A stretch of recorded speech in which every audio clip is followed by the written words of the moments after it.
আজকের দিনটা আমার কাছে খুবই স্পেশাল আর স্পেশাল হওয়ার কারণ দাঁড়াও তোমাদেরকে বলছি। সো হ্যালো এভরিওয়ান, আমি হলাম তোমাদের বিথি। কেমন আছো বলো তোমরা সবাই? আজকের দিনটা স্পেশাল হওয়ার একটাই কারণ আজকে আমি প্রথমবারের মতো ভোট দিতে যাব। অনেকটাই বড় হয়ে গেছি। আগে দেখতাম মা বাবা ভোট দিতে যাচ্ছে, এখন তো নিজেই যাব ভোট দিতে। তার জন্য তো মনে খুবই এক্সাইটেড। তো ভাবলাম চলো গেট রেডির ভিডিওটা তোমাদের সঙ্গে শেয়ার করা যাক। আর এই টপটা দেখছো, এটা কিন্তু পুরোটাই নতুন, মানে আমার কাকা আমাকে দিয়েছিল, একবারও পরিনি। মাখছি এখানে টোনার, তারপরে মেখে নিচ্ছি ভরে ভরে সানস্ক্রিন, কারণ বাইরে না প্রচণ্ড রোদ। সানস্ক্রিন না মাখলে আমার স্কিন পুরোই পুড়ে যাবে, এমনিতেই আমি কালো। তারপর তো এখানে অ্যাপ্লাই করে নিচ্ছি লিপ বাম। আর জানো তো আজকে না আমার মানে নিজেকে যেন কেমনই একটু বড় বড় লাগছিল, যে অনেকটাই বড় হয়ে গেছে। মানে এতদিন মনে হয়েছিল যে অনেক বাচ্চা, কিন্তু অনেক বড় লাগছে আজকে একটু। তো চুলটাকে ভালো করে বেঁধে নিলাম, কারণ অনেকটাই গরম বাইরে, তাই উঁচু করেই বেঁধে নিলাম।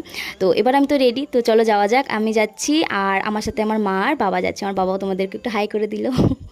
তো চলো এবার যাওয়া যাক। আর যাচ্ছি আমাদের পুরনো স্কুলে, মানে আমি যেই স্কুলে মাধ্যমিক দিয়েছিলাম, তো সেই পুরনো স্কুলে আবার ফিরে যাচ্ছি। এসে দেখি এখানে প্রচণ্ড ভিড়, তাই সেরকমভাবে এখানে তো ফোন অ্যালাউ নেই, তাই ভিডিও করা হয়নি। একবারে ভোট দিয়ে তোমাদেরকে দেখাচ্ছি, দেখো ভোট দিয়ে দিচ্ছি, ভীষণ ভালো লাগছিলো। এই দাগটা আগে মা বাবার হাতে দেখতাম, এখন নিজের হাতে দেখতে পাচ্ছি, বেশ ভালো লাগছিলো। এবার বলো আমার মতো কে কে আছে যে এই বছর প্রথম ভোট দিয়েছো, কমেন্টে কিন্তু অবশ্যই জানিও। ভিডিওটা এখানে এন্ড করছি, দেখা হচ্ছে পরবর্তী ভিডিওতে, বাই।